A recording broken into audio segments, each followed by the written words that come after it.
Okay, good enough. It should be deploying now-ish.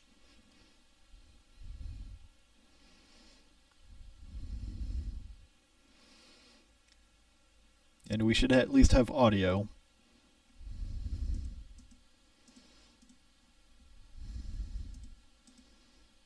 Yep.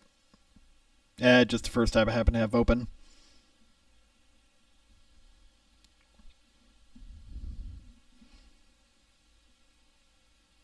And did you want to check my audio levels? Testing 1, 2, 3 on a delay, but whatever.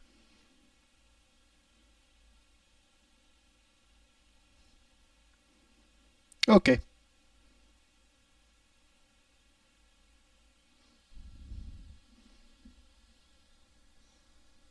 Well, that's unfortunate.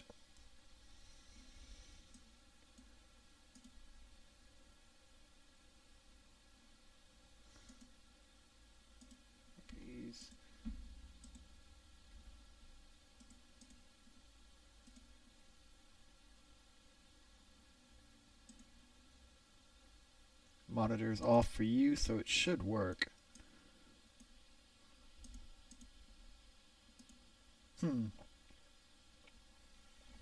See, this is why I need a dedicated gaming rig. Or dedicated video creation rig.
Rough. That's weird because I'm getting your audio from that. Okay. Attempt number 2.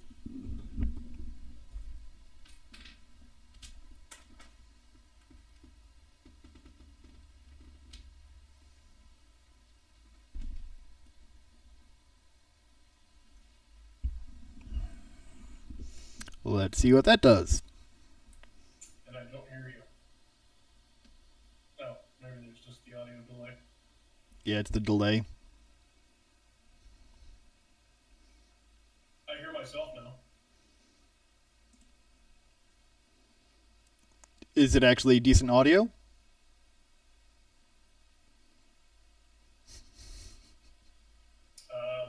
Testing 1, 2, 3.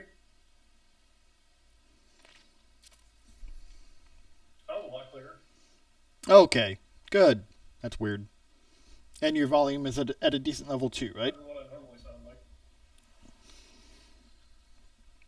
Yep. Okay, so for whatever reason... Yeah, which this mic has adjustable volume too that I can tweak. Yeah, so for whatever reason, with my headphones in, you didn't have any audio. But now you do, I guess, right? Fingers crossed. Yeah. Yep, I can hear... I'm actually just listening to the live stream right now and I can hear us both, so should be good. That's bizarre.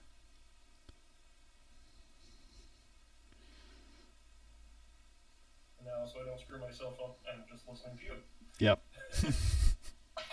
Yeah, that's bizarre that with my headphones in, you don't have any audio. But with them out, you do.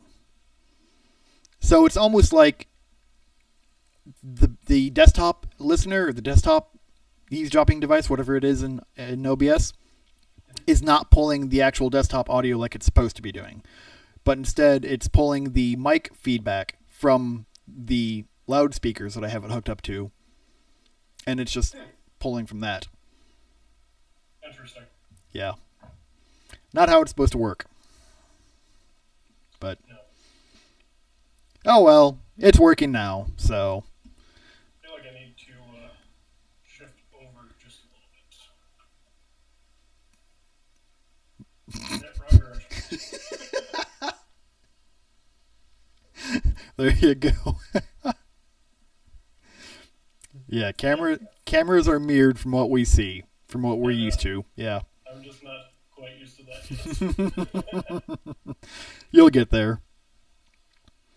But speaking of cameras and stuff, one of the reasons I hopefully sound better, I actually purchased a microphone. So it's not the best on the market, but it definitely is a lot better from my little sound tests I did at home. Better than the webcam mic and my built-in laptop mic. So hopefully I at least sound clearer and a little bit easier to understand. There's no feedback. Hopefully. We'll see, though. Yeah. It'll be more interesting and better to find out when I actually listen to the stream records recorded. Yeah.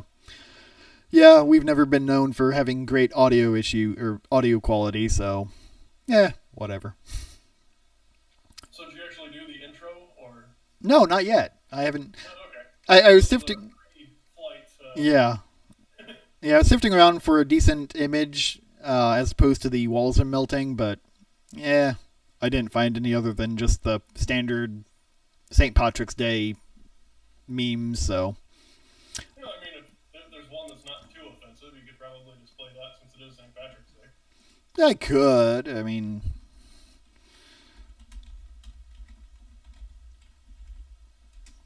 I'm feeling very un-Irish today because I'm not really wearing green that's visible, and I'm not drinking anything alcoholic. So. Well, what's wrong with you? I don't know. I gotta work in the morning. So here, they just have a bunch of memes up instead. How about that? Yeah, that'll work.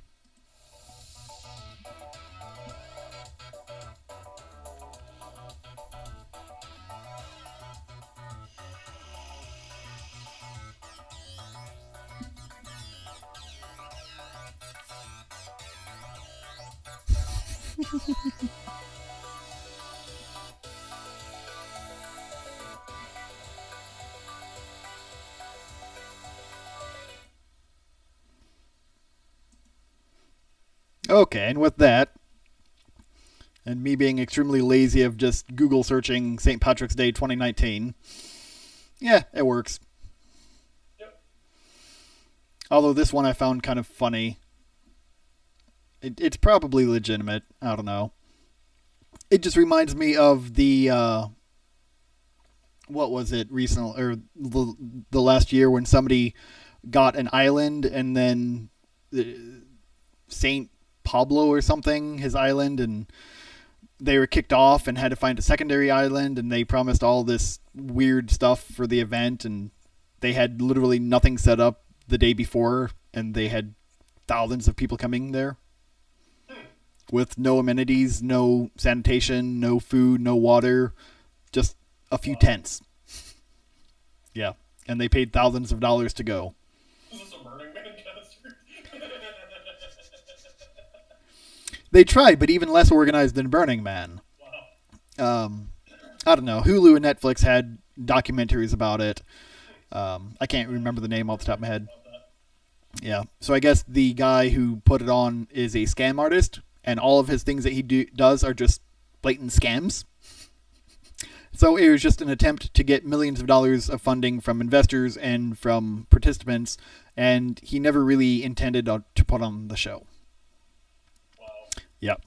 And then I guess after he got caught and was waiting trial for that, he started another scheme where he was selling concert tickets based on the emails that he collected for concerts that he had no tickets to. Wow. Yeah, it was kind of funny.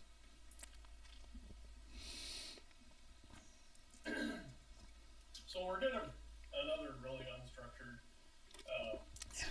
presentation today. There's a few articles. There's been a lot that's happened in the past, 2-3 weeks, whatever it's been since our last webcast. But I only looked back at previous week's week's stuff. There's a few different things that we can talk about. And then there's I recently purchased some goodies. One of them being my microphone. I also got a few other various things, but there's one of them I actually wanted to kind of unbox and show, which I don't know if we want to do that first or do that last or do it as an intermission. We can do it first. Sure, we don't really have any order to the thing. Okay. So I recently accepted a new job, and I will actually be starting in about a week. But this job's going to involve some travel, whereas my current job doesn't really involve that. And obviously, from a security perspective, whenever you're traveling and working from hotel Wi-Fi or whatever, there's security concerns because it's public wireless. You never know what people are doing on there. Plus, there's things that are recorded, and who knows what else they're doing as far as managing traffic.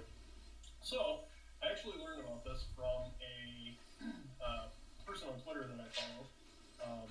I believe she does some traveling too for work, and she tweeted about it, and there was a discussion in the thread following that, and I decided to pick one up after reading about it, and it is this little guy, which is a travel router that, let me see if I can get the position here in front of the camera correctly. So basically, it is a tiny router that is dual band. It has 3 Ethernet ports, and a USB port, and basically you can connect it to the wireless at like the hotel, and then it also broadcasts its own wireless that you can connect your iPad, your phone, your laptop, whatever to, and then you can set up VPNs to actually VPN back to either a range of locations, whether it be your house. Some VPN provider has a bunch of different VPN providers built in. This one is actually, this is the GL.AR750. You can also add, as Charlie just showed, SD cards. So I just figured I'd do a little unboxing. The router itself is surprisingly tiny. I played around with it a little bit. But one thing I thought was kind of funny with the lady that was posting about it, she described it as cute. And I've never thought of a router as cute before, but I'm inclined to agree because it's about the size of a pack of cigarettes. It's really tiny. It does have external antenna, so you have better wireless signal. But you can actually use the USB connector, and if you have tethering on your phone, you can actually tether it or set up the internet access through your phone via tethering, and then you can. I keep seeing glitching here. I don't know what's going on. The webcast in front of me, but I'm not doing anything. Okay. Not sure if it's my internet connection or the webcast itself. But anyway, so you can actually set it up and tether it to your phone if you have that access, and then use that, or you can connect it to a wireless network. I had it connected to my wireless network, and then also was able to connect to it wirelessly. So I think it's actually a pretty neat little device.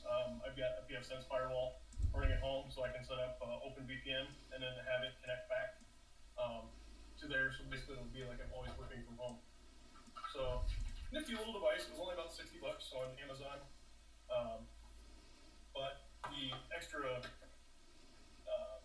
peace of mind you get from having everything from a more secure location, to me, is worth it. And it's not really that expensive for a neat little piece of hardware like that. Most of the time when you have, because I actually had an old Microchip that I used to kind of do the same thing, but I would use it as a wireless client, and then I still had the cable into that device because it didn't have 2 separate network cards basically to do that with. This one actually has the other wireless cards, so that way you can use it as both a client and also broadcast your own networks. And it is dual band, so it's 2.4 and 5.8. Yeah, so it has 2 actual radios. Yep. So it can both connect to a wireless network and broadcast a wireless network simultaneously. Correct. And it has OpenVPN provided by default? Yep. Yeah, I believe it's actually running OpenWRT. Mm-hmm. Yep. So, and then the GUI is actually real nice. One of these days I'll do an actual like recording webcast and post it up on my blog and link to it on here and discuss it one of the times. But yeah, it's from what I've played around with, it's pretty nice. I don't have the VPN functionality set up yet, but there's actually even a little switch on it that you can program up to. Once you actually get connected to a network, you can flip the switch and then establish the VPN. Good to go. That's nice. Does it provide any VPN providers out of the gate? Yes, there are. I want to say lists like 50 some or something like that on Amazon, and there's a bunch of different ones in there. But I prefer to use my own. Well, right. But But for yeah, the there are a bunch of them that if you're yeah. not tech savvy enough to set up your own VPN at home, you can use a bunch of different providers. Yeah. So for the layperson who just picks this up because they're traveling and they want something a little more secure than connecting to a hotspot or to a cafe hotspot or the hotel hotspot, it's relatively simple. They just sign up for the account on whatever provider they have for it and pay $5 or whatever for the service. So that's nice. Yeah, it's OpenWRT pre-installed. 25 plus commercial VPN providers. And out of those 25, only probably 20 of them are actual CIA spy sites. So Yeah. you at least have a couple. Yeah. WireGuard is one of them.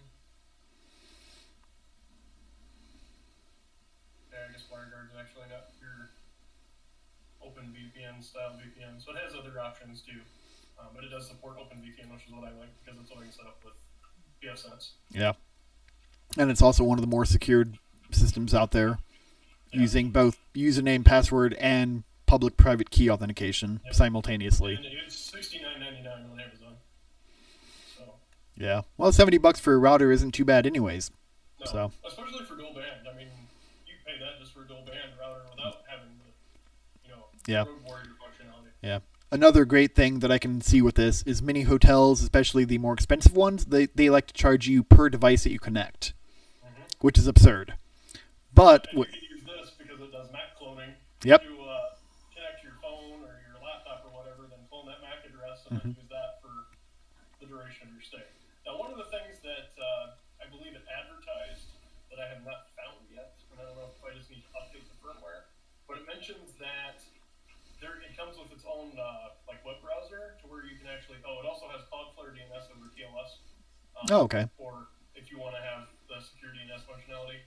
But somebody, and I don't remember if it was in the Amazon reviews or if it was on that Twitter thread, but somebody mentioned that it had its own browser, so you could use it to get past the authentication wall for wireless networks.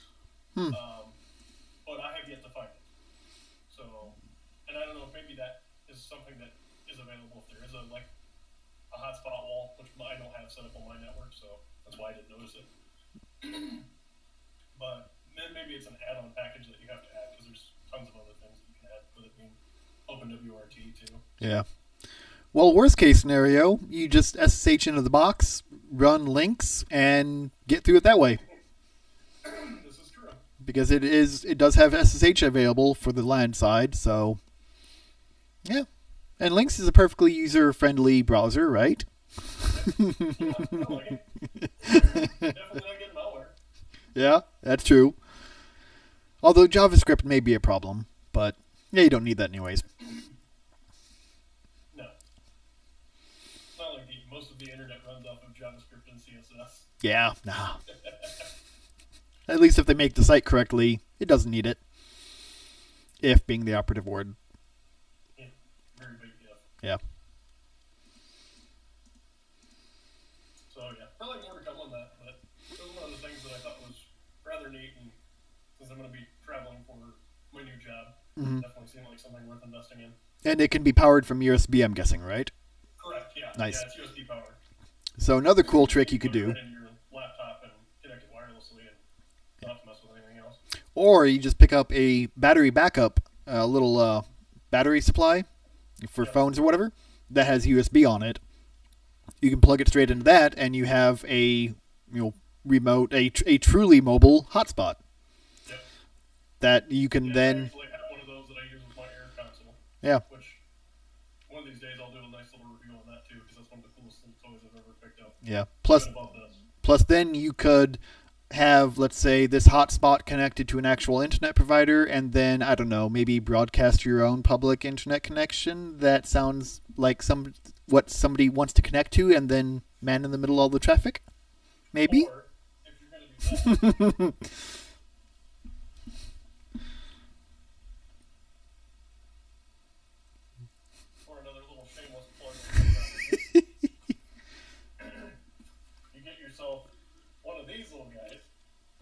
Ooh, nice. Yep. Yeah. It's the Nano, so it's not dual band. Still, one band is all you need to spoof a network. Yep. And for those of you who are not aware, this little guy is called a pineapple. Mm-hmm.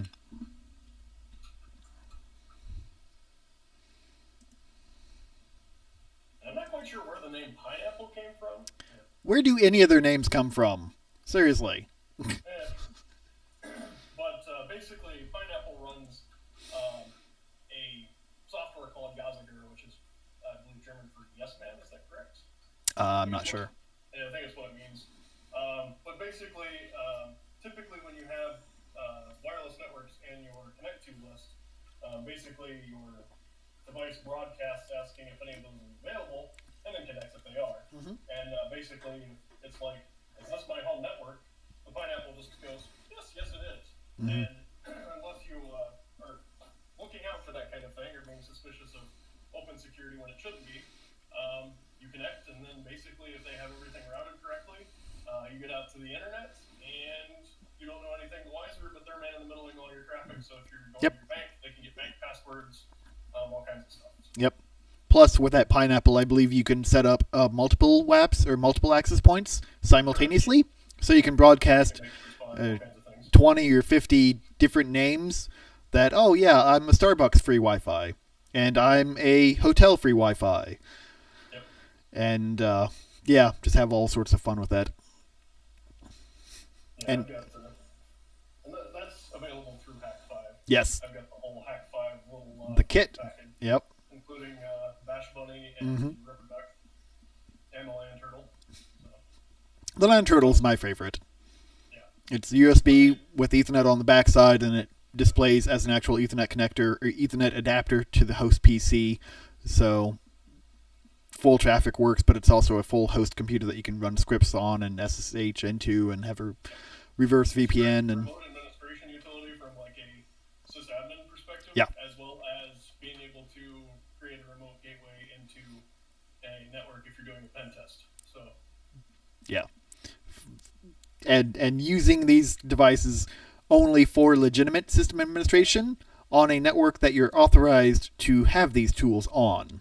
Certainly do not connect them to networks that you are not supposed to be messing with. Do not ever walk into a McDonald's and then plug this into the open USB port that's on the back of the cappuccino machines. Do not do that. I feel there's a story there.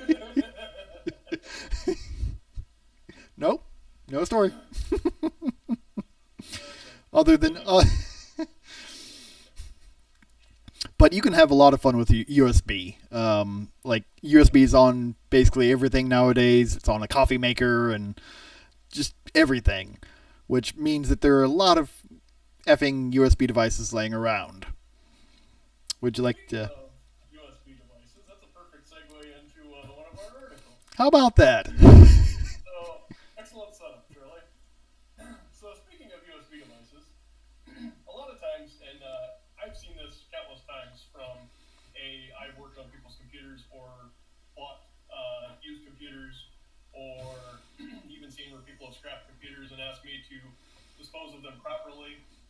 People leave all kinds of things on their hard drives. And you think about it with your computer, maybe even your phone, hopefully with your phone, because those are something that people go through a lot more regularly than anything else. But the same thing goes with flash drives. They're still pretty prolific. I mean, yeah, a lot of the times they've been replaced with cloud storage and whatnot now, but flash drives are still pretty common, and people store all kinds of things on them. They may be pictures, they may be pictures you don't want out, such as one of the things that was mentioned in this article.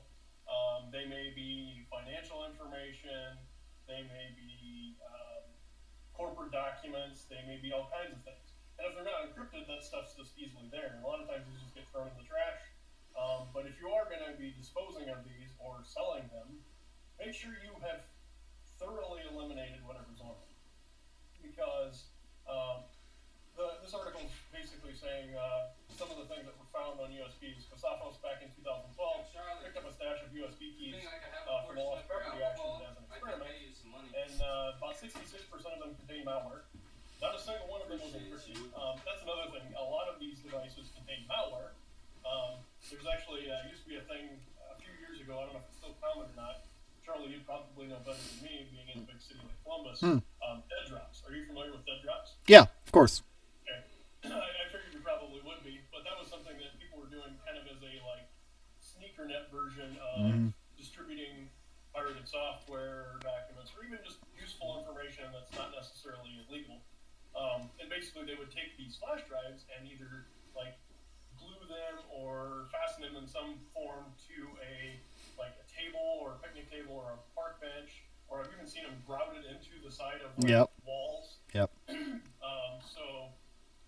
then basically you just connect your device, you take off the things that are there and put things there for the next person, and this is kind of a sharing thing. The problem is a lot of people put malicious stuff on there too. The same reason that you should be cautious of if you do find a USB stick about even putting it into your computer, especially when we're buying it. And this is actually one of the things that whenever I'm doing security training, I always talk about, because it was a few years ago, but the instance I always reference is University of Michigan did this. They took a bunch of generic looking flash drives a few years ago, put fake malware, basically things that phone home, and distributed them around campus. Just kind of threw them in the parking lot, and student areas, all kinds of stuff. And within 6 minutes, someone had picked one up and plugged it into one of the campus computers. Oh no. And they obviously got notified because these devices were phone home. Well, fortunately, this was a non-malicious experiment. They were basically kind of like a phishing campaign internally to see how many people would click on it. Basically, they were just trying to see how many people would pick up a device, untesting it, or not knowing anything about it, and just letting human curiosity take they detected that somebody plugged a USB drive into a university computer, right? So, from that person's standpoint, they were doing it correctly because they did not use an asset that they controlled, that they were responsible for. And if the school's network got infected, that's not their problem. Well, yes and no, but they also probably, and that kind of goes back to training, where they should be saying, if you find a device, don't plug it into the computers. Now, most of the places that I've worked with, I usually tell them the same thing, but we also try to block USB devices for people that don't need them. Right. But don't plug it into a device that you care about.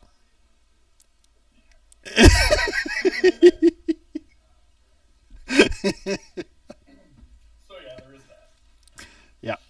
But yeah, so be cautious of USB devices in general when you pick them up at an auction or whatever, because it may be malicious, or it may just contain pictures you just don't want to see.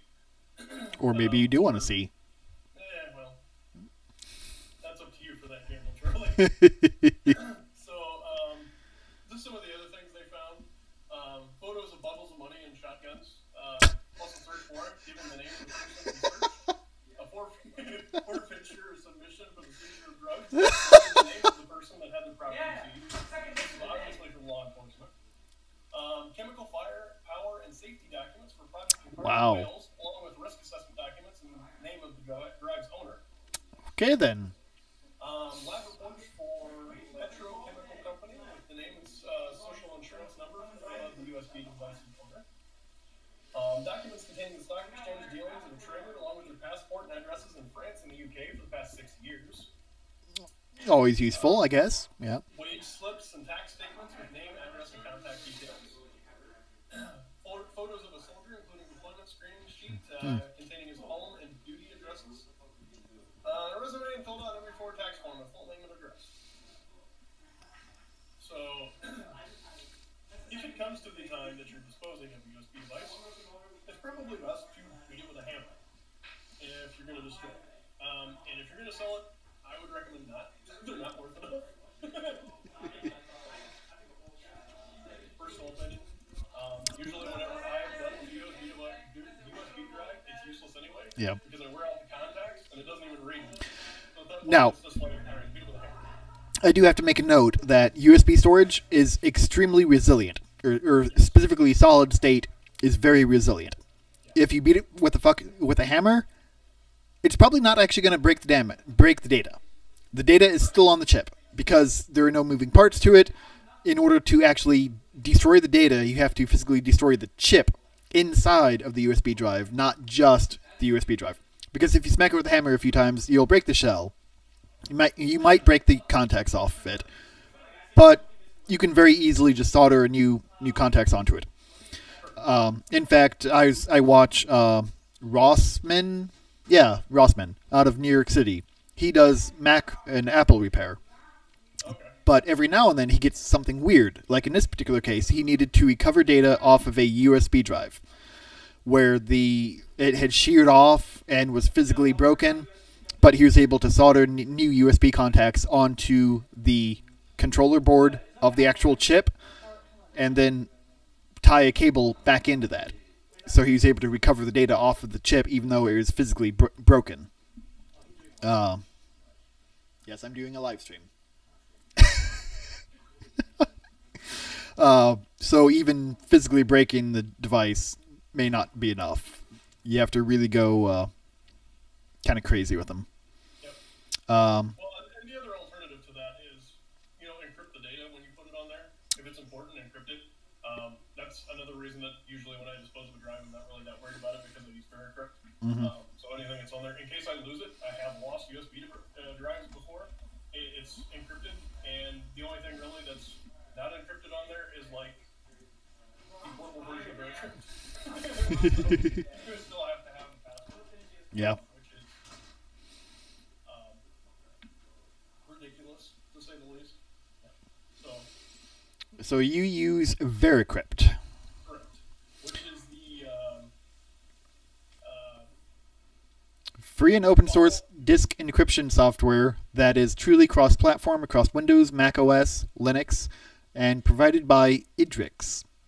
yes, and it is the follow-up to TrueCrypt. So Nice. TrueCrypt had the very Yeah. peculiar end of the software, and they released TrueCrypt 7.1b, which was a read-only version. I still have TrueCrypt 7.1a, but Veracrypt's the more up-to-date version, so it still receives patches and stuff like that. TrueCrypt 7.1a has had a few audits done on it. There has been some inconsistencies found in the code, but nothing blatantly ruining to make it not still functional. But if you're going to use it for any serious purposes, it's probably best to switch to something else. So, the other thing, going back to like encrypting, there are actual encrypted flash drives, and if you use something, I don't know how well they work on Linux, but I know like Iron Key works well on both Mac and Windows computers. They are a lot more expensive. They actually have an encryption like chip on them, so they do get quite hot when you use them, but that way they actually handle the encryption themselves. So it's hardware-based encryption. Yep. There's also ones that have like PIN codes that you can actually physically enter on the drive. So there are a wide range of. That seems like a very big drive.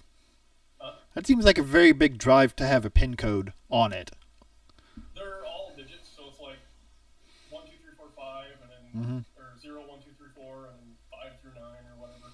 Right, but just to get the real estate for a pen pad, it's a lot bigger than a standard USB disk. True. Yeah. Yep. Yeah, it's not going to be one of those little tiny ones that's like. Pretty much like, okay, take a pen, poke your digits in. Although, I mean, I guess that could be a security feature too, because it's hard to use. So, maybe. So there are alternatives to just putting all this kind of information unsecured on a flash drive. So obviously, if you can encrypt it, it's probably the best way to go. And then if you have to dispose of it, throw it in the fire. A really big fire. Fire will work very well. Yep.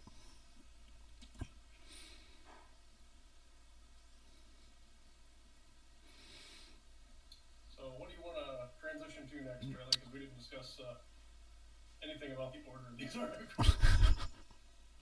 No, but I segue from the USB conversation. Yeah, and I'm not sure how to segue from USB to box. I mean, what's a box? What's it? I mean, like you're not familiar with box? Like, are they talking about literally a cardboard box? No, but that's funny. I mean, it. That reminds me. It's funny that you mentioned that because 2017, Verizon DBIR. And if you're not familiar with Verizon DBIR, it's Verizon's annual data breach investigations report. One of the, because I did a presentation on DBIR at a healthcare conference once, I think it was 2017, where they were talking about some of the different reasons why there was data breaches in healthcare. And one of them was not necessarily even cybersecurity related. There was a filing cabinet sold at an auction that was full of files. My first thought was, I have a filing cabinet. I have a 2-drawer filing cabinet. It's aluminum. The thing you can hold one-handed when it's empty. When it's full of files, it is definitely an effort to carry that thing. Yeah. Most of these are probably wood, and they're probably 4-drawer. How do you not notice that this thing weighs like 600 pounds? Well, the people at the company probably never had a hand in moving it. They just called up a company and said, we have this furniture to move out and to liquidate. Move it out. Yeah. So, it's probably how that happened. But yeah, so, a misconfigured box. Technically, cardboard box. Very well could be, yeah.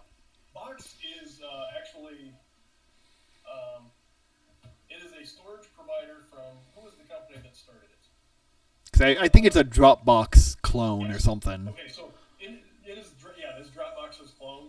It is for massively larger storage than just Dropbox. Oh, okay. So that's what it was. It was a company that used Box for cloud-based file sharing, and they used vanity name subdomains and URLs, which are easily brute forceable, and had all kinds of publicly shared data that was not protected by anything because it was always just, you have to know the URL to be able to access it. So vanity names, like they just have a word generator that'll give you a cutesy funny URL similar to what Giphy Cat or whatever, where they can cat 3 or 4 English words together to make it long and look secure, but it's just 3 words. Yeah. Lovely. And I'm guessing based off of the way it's structuring them, like, okay, so if you scroll down a little bit, like carcompany-name.app.box.com/v/press release. Is one of the examples they get. So it was like company-name.app.box.com/whatever, and then the information. So if you knew like some of the customers that this particular company worked with, which usually that's one of the things that companies advertise. So who's their big clients. You could, they're trying to encourage other companies. These people use us, so you should trust us too. In this case, it's not so much. But basically, they had some of the information that researchers found exposed through this unsecured box instance was hundreds of passport photos, social security and bank account numbers, high-profile technology prototype and design files. So who knows how many millions of dollars worth of IP. Lists of employees, financial data, invoices, internal issue trackers, customer lists and archives of years' worth of internal meetings, IT data, VPN configurations, and network diagrams. Lovely. So, yeah, a huge concern. So, again, this kind of goes back to, and I saw a few other instances where it was Elasticsearch and MongoDB, and there was something else I saw that was also misconfigured in the past few weeks, where more data has been leaked. If you run one of these services, secure it. Yeah. Because otherwise, you're doing a disservice to your customers. So how was this? How was this a breach? Was this literally, card company name ABZ set their entire directory as public? Well, so from my understanding, when you share things like this, you can share a URL. Yeah. And make basically that shareable, and you don't actually have to have an account. All you have to have is the URL itself. Right. So basically, somebody figured out how they were doing it, probably a customer of theirs, and then just used that information to enumerate other customers' data. And which there's a whole issue with that from a legality standpoint, depending on how they were doing the audit and what permissions they had. But this has actually been an instance that's happened before, even more recently, where people have enumerated that kind of information, and that's why you need to have, in my opinion, these things secured behind at least some sort of account requirement, and you share it based off of the user, not just an open URL Right. that anybody can access if they have the URL. Right.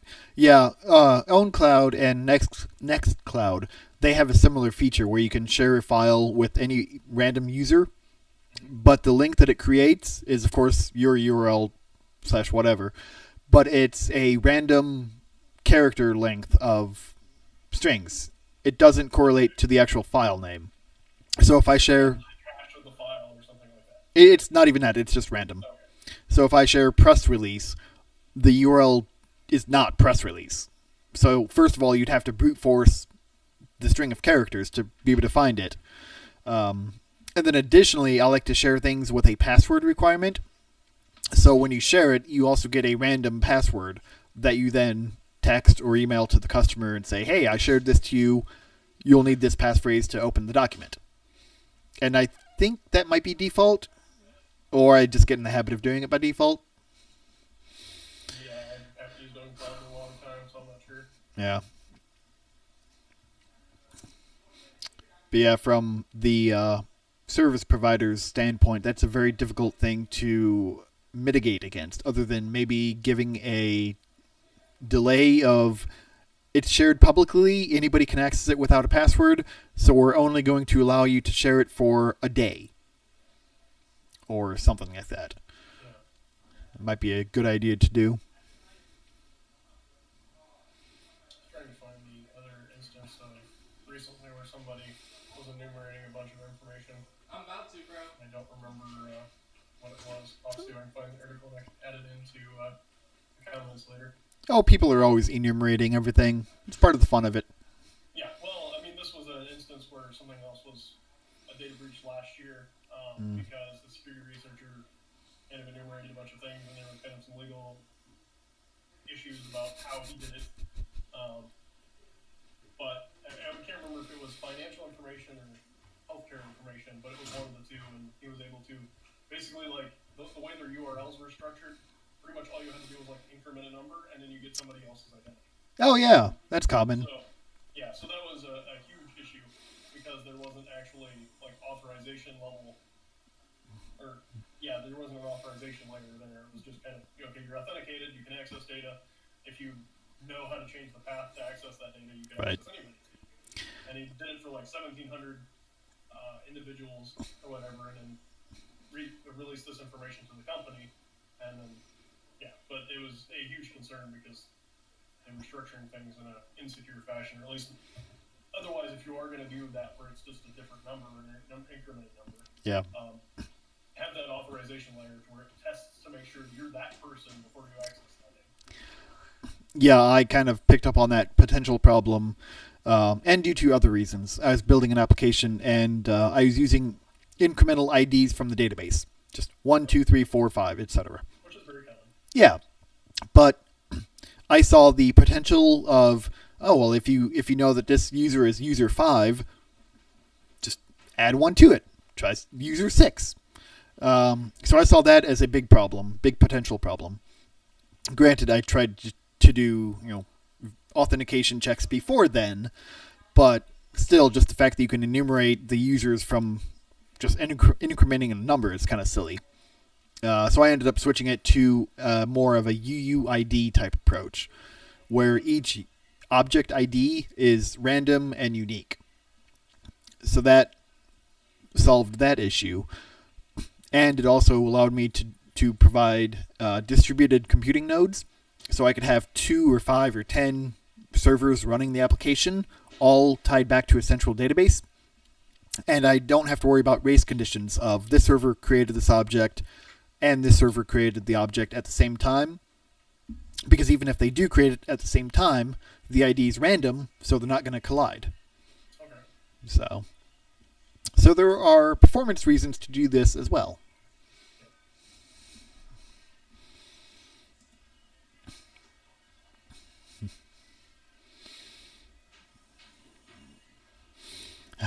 Silly. So what next, Charlie? Well, you're talking about distributed environments and trying to cluster your hardware. So you do clustering for performance reasons, so that you have multiple nodes managing the traffic balance or the traffic load distributed across your network. and for redundancy, so your shit doesn't go down for like 3 days straight. And it's especially bad if you start consolidating all of the companies that you buy into that platform, and they're all running on the same hardware, and they all go down at the same day. Or at least it's bad if you use that platform. Say such as a few billion people probably use that platform? Potentially, yeah. Wow. Yeah. And who might I be talking about? Well, so earlier this week, humorously enough, I found out about it through Twitter because I get on Facebook like once every 3 months to approve the pictures my wife has tagged me in. Yeah. But Facebook and Instagram evidently had a global outage this week, at least affecting mainly North America and Europe. Looks like there's some other scattered areas. The reason they said that it happened was a server misconfiguration. Now, of course, there's been tons of speculation about this as to what exactly that server misconfiguration was. Pretty much everything from somebody's last day and they forgot to make a commit to like a routing configuration, and basically the box rebooted, and then everything was lost to aliens. So, I mean, everybody's had some sort of skepticism. But I can just imagine, if Charlie scrolls down a little bit, there's what the Facebook error page was. And it's just a simple page that says, sorry, something went wrong. I was going to say the 4chan what? Oh, there you go. But it just says, sorry, something went wrong. And I can just imagine what most people that were trying to access Facebook thought on that. So True. That had to be just hilarious. I will say I am very glad that I don't work in an ISP anymore, because I can only imagine how many calls they got about this. You'd be surprised how many calls internet service providers get over websites not working. And it obviously has nothing to do with the internet itself. Yep. Now, sometimes there are routing issues that do block certain things, depending on how aggressive your ISP is about trying to filter out unwanted traffic. Cough. China. Cough. Yeah. Or there's other smaller ISPs that do things in the defense of their network, and as long as it's in the defense of their network, they do pretty much whatever they want for blocking IPs. And that makes sense to block certain IPs that may be DDoSing you or trying a lot of password spray attacks. But if you block entire subnets, that causes a problem usually. Yeah. Yeah, and especially this error. So I can recognize this error as a developer as a generic server error. It's class 500 or code 500 that the application itself had an uncaught exception or a process that required to be connected to shut down, such as a database or a caching layer or something like that. And the developers just never anticipated it, so they never built a page to handle it gracefully. And since I write new code or code from scratch often, there are many things I don't think about. So I tend to get this in development a lot. Yep, and that's something I can relate to as well. Because if you don't write your own custom error pages, then you get really ugly shit. Yeah. The catch is that I tend to see this in development. If you see it in production, that's never a good sign. Well, and the other thing about it is, from a security perspective, you really want to have your custom pages because there's a lot of inadvertent information that's leaked with those kind of pages too. Potentially. Such as which server platform you're using, whether it's Apache, Nginx, IIS, all that kind of stuff. You may not want to release that particular information or the version, which some of that stuff can be gotten with headers, but that's a totally different conversation. Well, in Facebook's case, we all know what engines and technology they're running because they publish that. It's part of their custom development stack or custom application stack that they've built based off of open source software to better handle the workload of their use case. And it's nice that they've done that because they've also contributed that back to the community. Although it's not really useful for anybody else to use because most people don't have to deal with 1 billion plus users. So. But yeah, basically they had a misconfiguration of some sort, and my guess is it's just something simple that happened. Most people are freaking out about it, but these kinds of things happen. I mean, it's just a fact. It's still human beings that are setting systems up and configuring, and occasionally we fat finger something or forget to make a commit or something like that. I mean, I don't know how many times there's been instances of internet outages that people have just, thought somebody hit a pole or something, and it's actually because, somebody fat fingered a BGP route. And Yep. the entire East Coast goes off the internet. Yeah. So, and these things do happen. They have that. Although, if you're a manager of the person who fat fingered it, or you're the person who fat fingered it and you're a manager, you're probably going to blame it on a pole or a backhoe driver or something like that. Yeah. And the same thing happens for like DDoS attacks. A lot of times when those things cause issues, usually it's like, oh no, there's just a routing issue because you don't want to disclose the fact that you're being attacked. And it's more so a reputation thing. Which, I mean, anybody that actually knows much about security and how the internet works knows that these kinds of attacks are going on literally constantly. Yep. Yep. So the fact that you're being attacked and you have a disruption doesn't mean anything to us. But to your lay people who are not familiar with how the internet's actually structured and how frequent these types of attacks are, and how big of a deal DDoS really can be from a security perspective, then a lot of these people freak out about that. Yep. Though at least Facebook is doing one thing right. In order to kind of authenticate you as a user, before you can log into any server, you have to do like this multi-factor authentication type setup to even log in to manage these domains or to manage anything. And multi-factor is extremely useful, like for SSH and other things like that, unless you get it wrong. Yeah, or there's certain antiquated protocols that allow you to be able to bypass, such as iNet. So a lot of people, and it's something I highly advocate, is enabling multi-factor authentication. Most of you probably have it on your bank.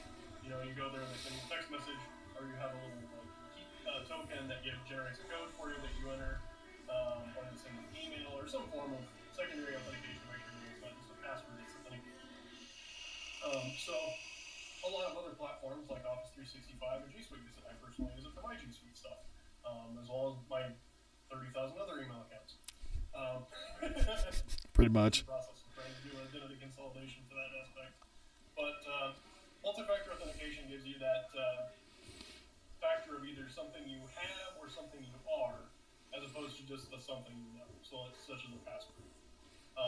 Which is great because that means if you do have a weak password or if it's involved in a data breach because you used it, people still can't get access to your information because they need other keys. And you'll usually get notified that somebody's trying to access your account, and you can go in and change your password too. Except for when that doesn't work. And IMAP is an old mail protocol that basically maps mail to the server, kind of like how G Suite does, but Gmail uses its own variation of that. But basically, if you use IMAP to try and map to your Gmail account or your Office 365 account, it doesn't support multi-factor authentication. What are you doing? I'm not doing anything. The hell you aren't. Oh, are you trying to delete that stupid... There, we fixed it.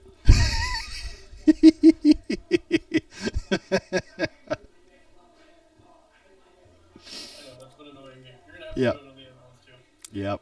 And uBlock Origin doesn't get that one. No, because it's actually embedded as part of the page.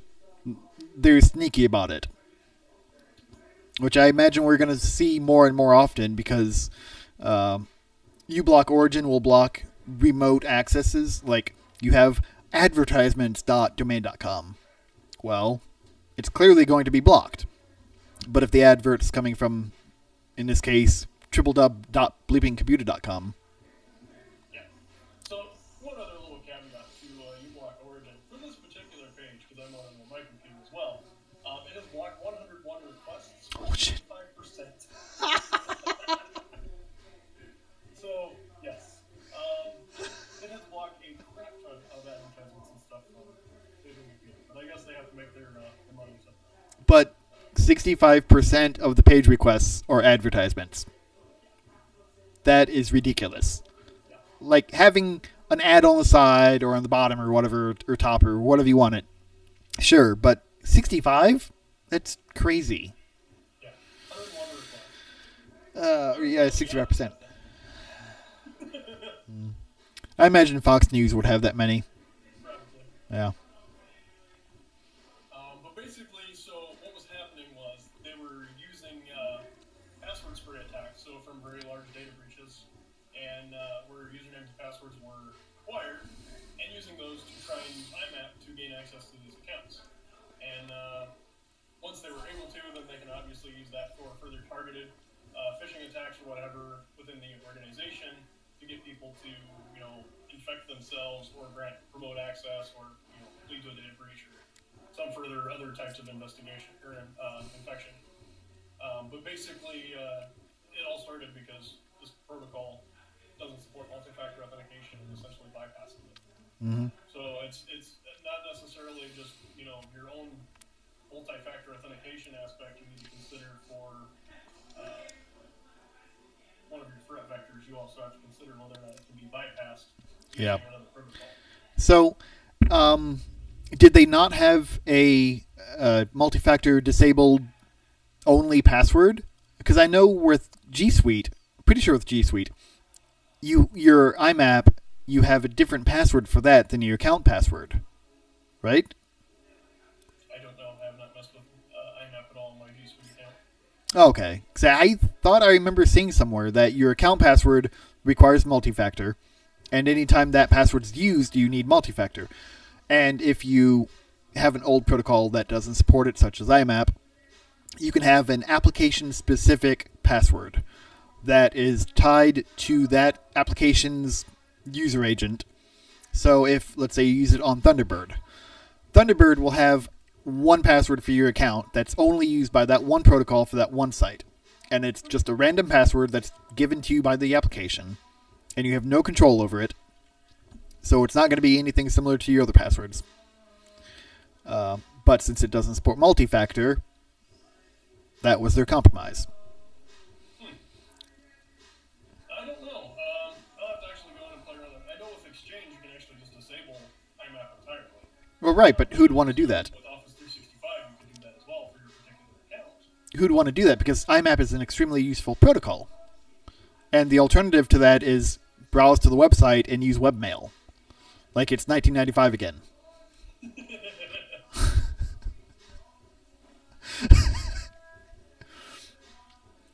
So, yeah, IMAP may be an old protocol. Using links earlier.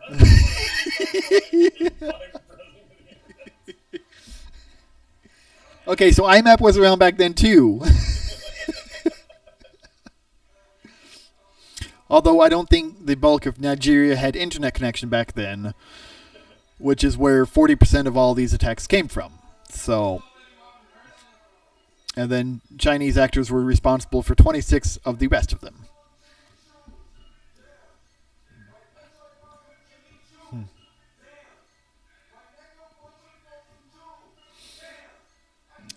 Yeah, then it just continues talking about how you can do that to achieve a lateral movement in the domain or in the organization. Yeah. Or using it to further target other people in the organization. Right. Have access to the directory at that point. Yep. And you can use it for more advanced phishing targets.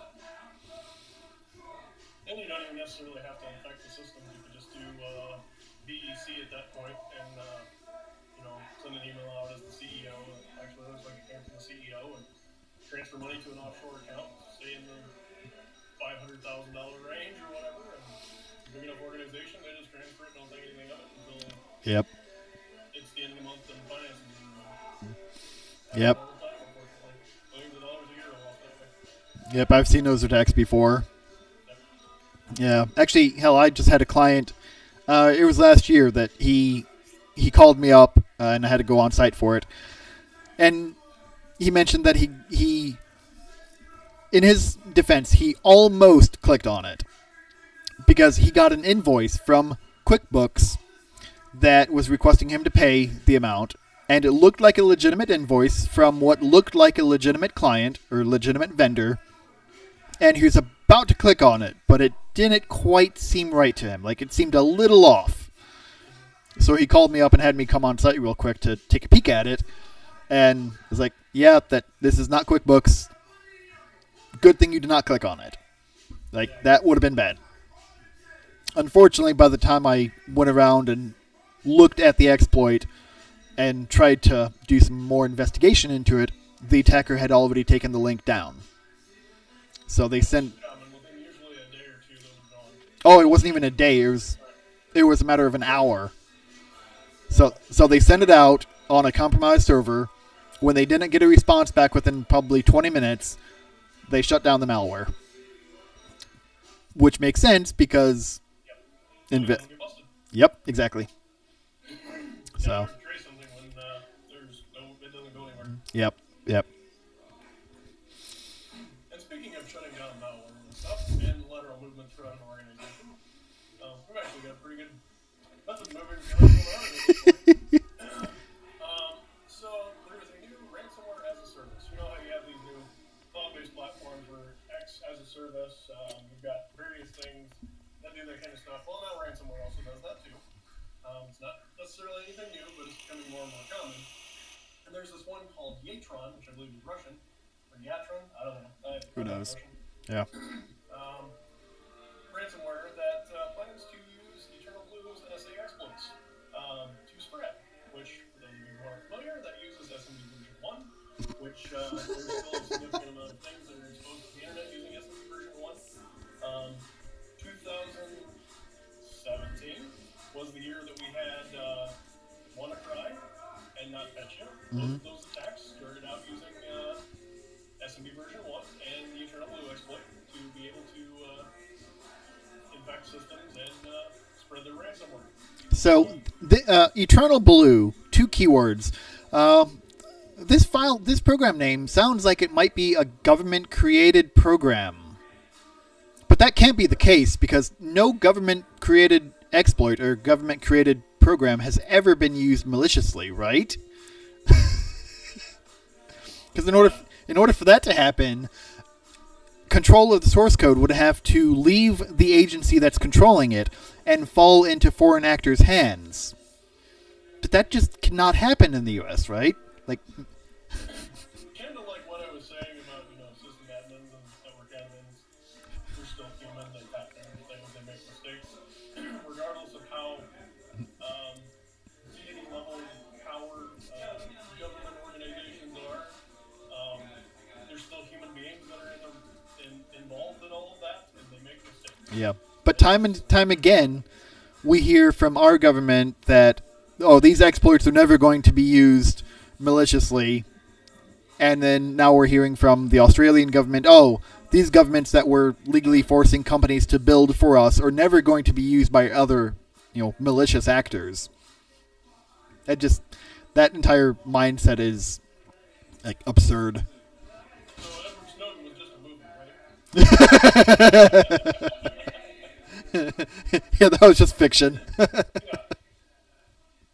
basically, what this boils down to is if you still have SMB version 1 running in your environment, and it's not segmented or blocked off from being able to be accessed from whatever it basically absolutely needs to be able to access, you need to do that immediately because we are, I don't know how many years away from when SMB version 1 was patched. Let's see. Beginning of 2017. SMB version 1, I think we talked about last webcast, actually. Let's see. It goes back all the way to like 98, 95. Microsoft merged the SMB protocol with LAN Manager and started development on OS2 with 3Com around 1990. Yeah. And so they're using a protocol that was developed and built in 1990. Yeah, and SMB2 has been available since 2006. Yeah, since Vista. So, yeah, and I mean, we already know that, and that's the thing that just blows my mind still. We already know that this exploit has been used, regardless of whether it was government related or not, has been used in the wild to target the internet. Because WannaCry impacted more organizations than anybody can count, just because they had too many SMB version 1 devices facing the internet. Now, I mean, obviously, if you can get systems off the internet. They shouldn't be on the internet to begin with. But they probably shouldn't even be running in your network. Or if they are, you need to segment them and block them off to where they only access the things they absolutely need to. Yeah.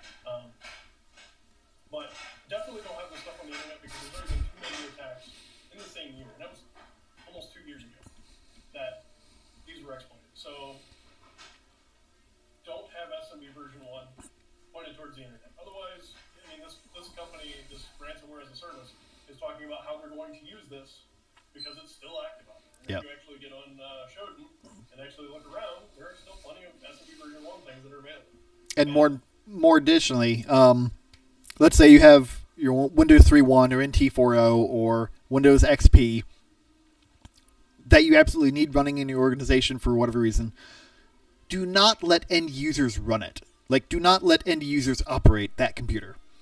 Because another problem, let's say it's behind a firewall and behind all these security protocols and la-di-da-di-da. If an end user is still using that application, that old of OS, to browse Facebook or to browse the internet, it's going to get infected.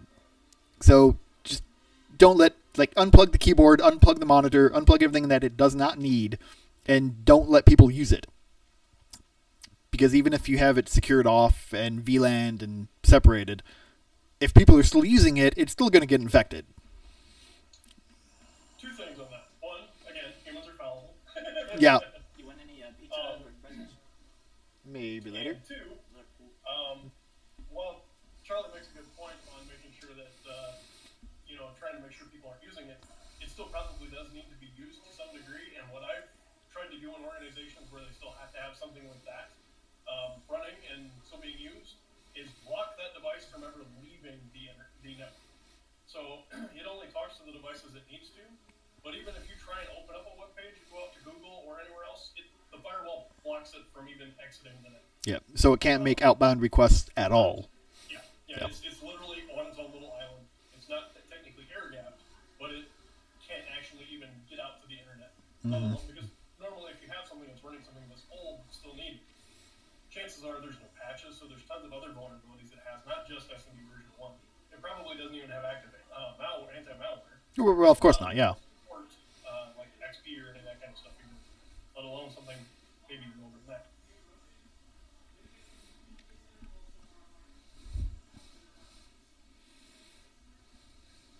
And speaking of outdated systems and segmenting them, this is actually something I've worked with healthcare for a long time. I'm actually getting ready to transition into a different company and leaving this vertical and going to another one.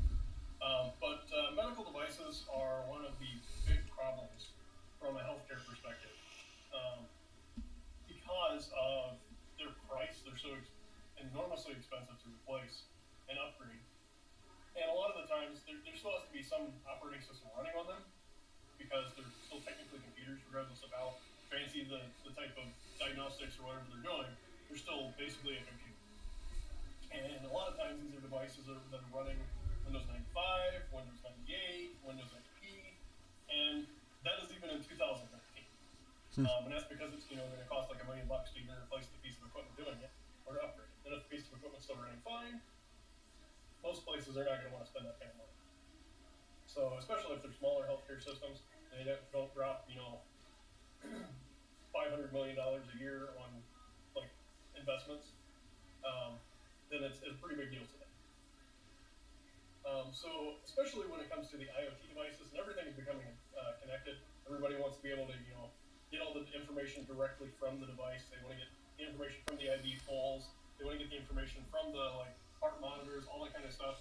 They want it all to integrate right into the medical record because it makes everything easier for providers and everything to provide care. It gives them that information right away, but those devices also don't usually get updated as much, such as Charlie scrolls down a little bit, there's actually an ultrasound machine that's actually showed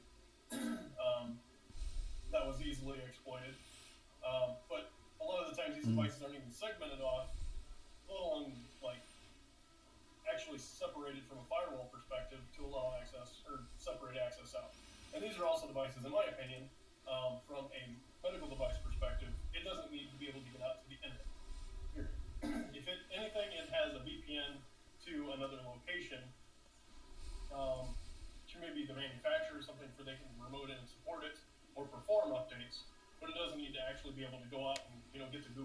because it is an ultrasound machine.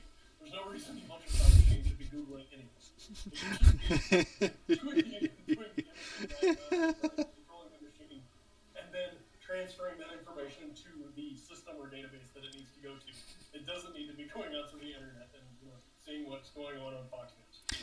I don't know. It may need to use some sophisticated Google AI to detect what this image that it detected looks like. At least if Google would have anything to say about it. Google image search this. That's the last thing you want is some diagnostic image showing up on Google search. Image Yes. search. Because that means you have a totally separate problem at this point. Why is your Google search history full of penises? I was more thinking a data breach of like the diagnostic images, and they're out there on the internet indexable now, and that's why Google's able to find them. I was not thinking that. But yeah, going back to these, basically these devices are increasingly at risk because the fact that they don't get updated during this period. Whether that be because of the manufacturer, because of the cost. Now, I know the FDA has tried to push more regulations that kind of improve this, but it's still an ongoing concern, especially, and will be for a long time. Ooh, look. We need to get close to finishing up here, Charlie, and I don't know if you want to lead into the next one since you're more of a user of these type of devices since I switched over to the Apple world. I've tried that route several years ago when I couldn't open a terminal and couldn't open the files and couldn't upload something manually and couldn't connect to the phone and couldn't do all of these things that I thought that a full computing device should be able to fucking do. I gave up on Apple. Like, it cannot serve my function as a computing device, so I don't need it. Yeah. Sorry, I just got distracted by this open source rat tool named Syrup Rat? Syrup Rat? I don't know, but I always like to look up rat tools. Yeah. Hey, it's on GitHub. Awesome. I love GitHub. You should share that via Discord. Well, a quick Google search would reveal what it is. But... and just in case anybody's in here, why not? Okay. The phone, since I can't use Apple devices because they're too simplistic and dummied down and Fisher-Price for my taste, I decided to run Samsungs. And they have been pretty good. See, this is why it's bad. I have to click and browse my scene. But, yeah. But yeah, Samsung's the Galaxy line has been pretty good. But there has been one feature that I have not been satisfied with. Like, I will not enable it on any device because it's not a security feature. Security anti-feature. Yeah. So there's the things, the ideas that you mentioned earlier of something you know and something you have. And generally, an authentication task requires something you know first and foremost. And then something you have as an additional layer. But it's always something you know first of all. And if you take that out of the equation and it's simply something you know, or something you have, such as a picture of you that anybody could get depending on who you are and what you do publicly, just by browsing your name on the web, could get a picture of you. They now have access to your phone, which law enforcement can also use this. Same thing as fingerprint. Your fingerprint is not protected, and there's no way to enforce access to it. But this feature of face unlock is very similar. I have not actually read it yet, but it looks like the face recognition based on a screen lock, or for the screen lock, on Galaxy S10s can be easily fooled using a photo or a video of the user. Which that's not surprising because the basic camera, your recognition of it, is just looking for a picture of you. And the camera itself is just a 2D flat picture. So if you receiving device. So if you use a 2D flat picture to fool it, it's not going to know any difference. Much like us being three-dimensional beings, other three-dimensional entities will fool us. Getting a little meta, but it looks like this guy has a picture of himself on another phone, and he's using it to unlock it. And mute that. Let's get past everything. This guy talks a lot. Oh, more ads. Why do I get ads? Whatever. Yeah, it looks like he has a picture and he unlocks it. That's pretty basic. But yeah, going back to what Charlie was saying is biometrics, like non-password type authentication, are still experimental at best. Mm-hmm. Like I do have thumbprint authentication enabled on my Apple iPhone 8, whatever, plus. But one of the nice things I like about Apple is there's actually you can press the power button, like, I think it's 5 times or whatever, and it actually disables biometrics. Oh, okay. So you actually have to use the PIN code. So that's kind of like a security feature in the event that you're in one of those situations that you can't be forced to use your thumbprint or your picture to identify yourself. You still have to have that PIN code. That feature kind of reminds me of something else they should add. Maybe like voice activation, where if you say certain keywords, such as, I don't know, maybe "Hi, officer," it would also disable that. There's also, not necessarily in the event of law enforcement, but there is actually functionality for emergency calls that I think Samsung's probably added since then too, where you can actually push a button combination on the phone and it'll actually do an emergency call for you, like to 911 or whatever. Oh, okay. It basically starts a countdown. So if you're in a hostile situation, oh, nice. or whatever, you can push those buttons on your phone. It'll start that call, and you can cooperate with the person that's robbing you or whatever. Law enforcement will come to you. On the other side of the fence. Yeah, exactly. And then the lock, like pushing it like multiple times to disable the fingerprint thing, was actually something that a lot of people have discussed in the event of law enforcement, because then they can coerce you to put your fingerprint on something. Absolutely. Show something to you, but they can't coerce you to give that PIN because that's something and self-incriminating. Right. And even more so, they don't even have to coerce you to give up your finger. If you're in custody, they probably have a fingerprint taken of you already that they can very easily print a gel format of and just take you out of the equation completely. You don't even know that your phone was ever unlocked. Yep. And a lot of the times, chances are, if you're touching it repeatedly anyway, your residual fingerprint may be on there anyway, so just need something with heat behind it, and maybe a microwave hot dog would be sufficient to trick the fingerprints. That sounds like a fun trick that we need to try sometimes. Yeah, actually. Can we unlock a phone with a hot dog? But yeah, when it comes to these other types of authentication, and that's actually one of the reasons that I prefer of the iPhones that are out right now, going with the older one, the 8, because it still has the biometric for your thumb or finger or whatever. The other ones are strictly like the face recognition, like the X, the XS, the XR, whatever they are. They do not have an actual button. Like this one has the button right here. Yeah, which is a push. fingerprint scanner. Yeah. Yeah, and that's what does the actual reading. They don't have that. They're all screen. So wait, you don't even have the option to biometric unlock? Nope. It's strictly like picture or pin. Well, what the fuck? Yeah. Like, I should not be surprised about this, but I am. Like, hey, we've finally developed this feature and spent 2 years working out the bugs with it to make it half decent. Let's just scrap it. It's much like the headphone port. Oh, people have been using this physical protocol or physical device for 50 years, 40 years? Fuck it, let's just get rid of it. Nobody wants it anymore. So speaking of that, I was talking about all the little goodies that I got. I recently got this too, which I did not get the Apple version because I think they're hideous. Is that a holder for a vibrator? No. Oh. It is for earbuds.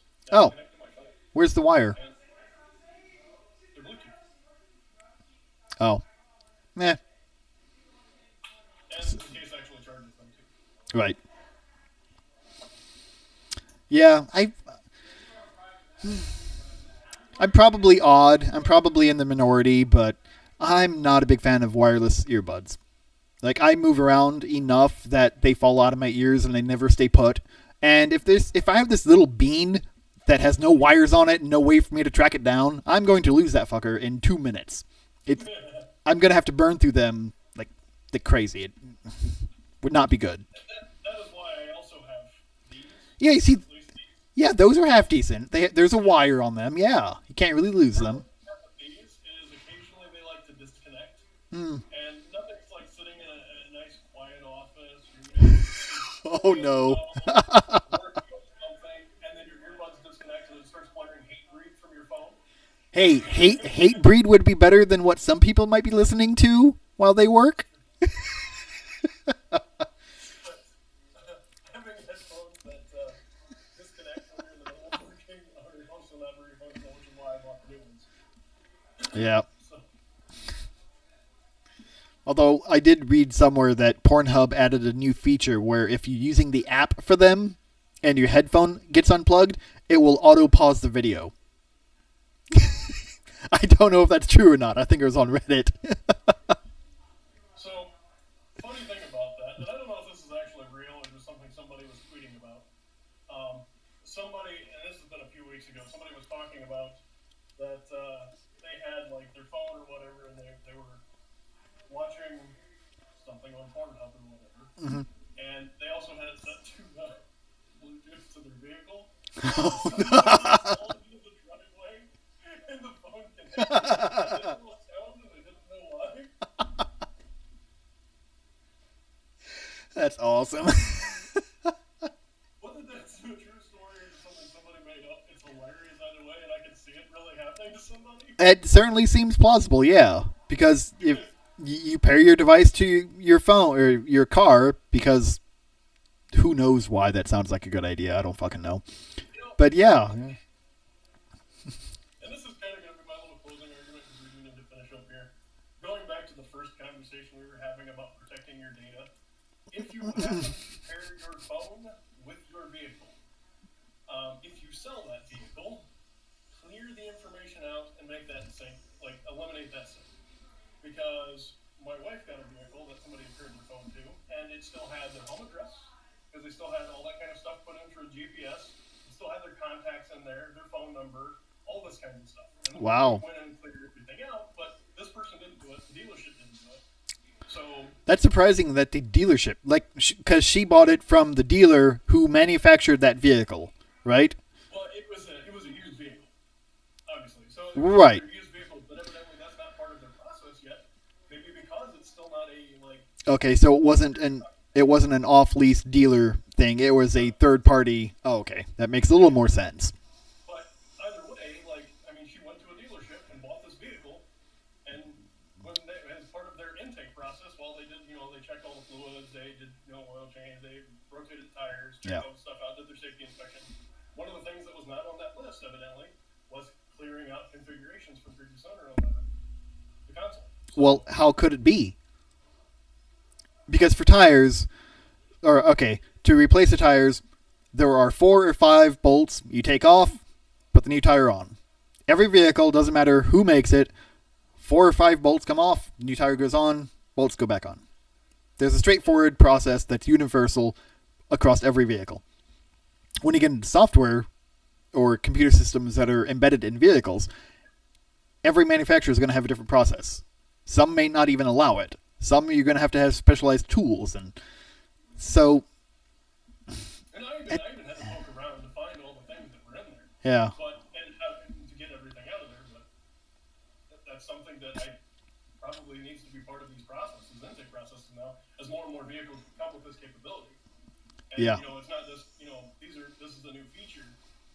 These vehicles are getting traded in now for newer vehicles. So I mean, it's going to be a consistent thing going forward. Yeah. So.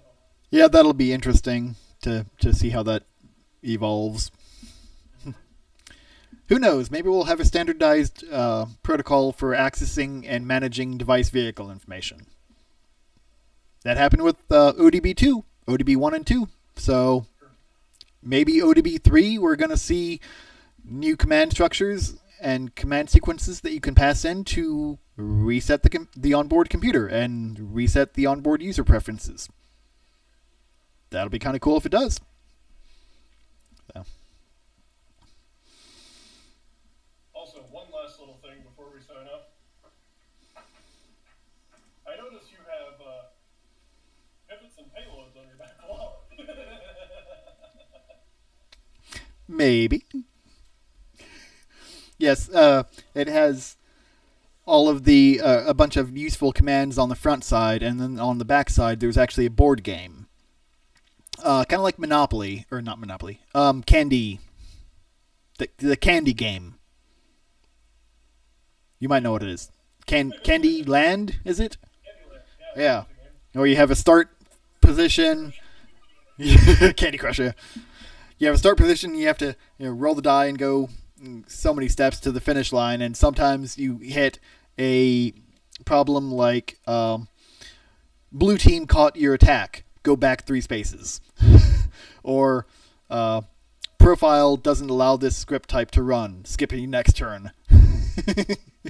So it looked kind of fun to play, but I decided to post the other side instead. Yeah. And for those of you who aren't familiar with that poster, since Charlie and I both have it, if you're not a member of SANS already, sans.org, I highly recommend it. They have a nice mailing list. They send you stuff a few times a year. They send you usually a poster once or twice a year. Lots of good information from a security perspective, both from like a career advancement opportunities, education type things, but also from just really cool posters to kind of educate yourself and others. I intend to see, depending on how much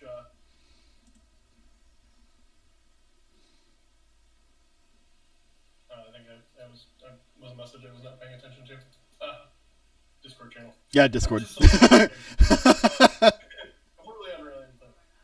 But yeah, depending on what my new office area looks like, I'm going to plaster with different SANS posters I have, because I've got probably like 20 of them. Yeah, I've got a few as well. They just keep sending them to me. Yeah.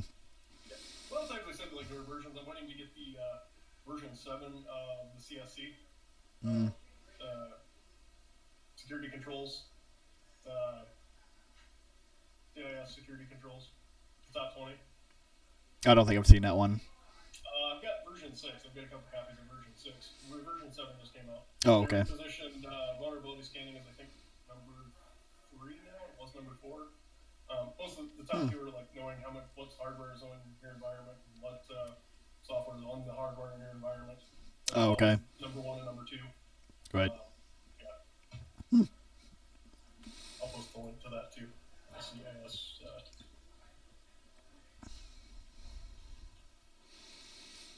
Yeah, and if you don't want to wait for them to mail it out, I believe they do provide PDF copies.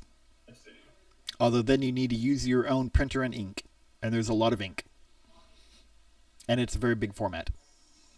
Yeah, version 7 starts out with inventory control of hardware assets, continuous vulnerability inventory of control of software assets, then continuous vulnerability management is number 3.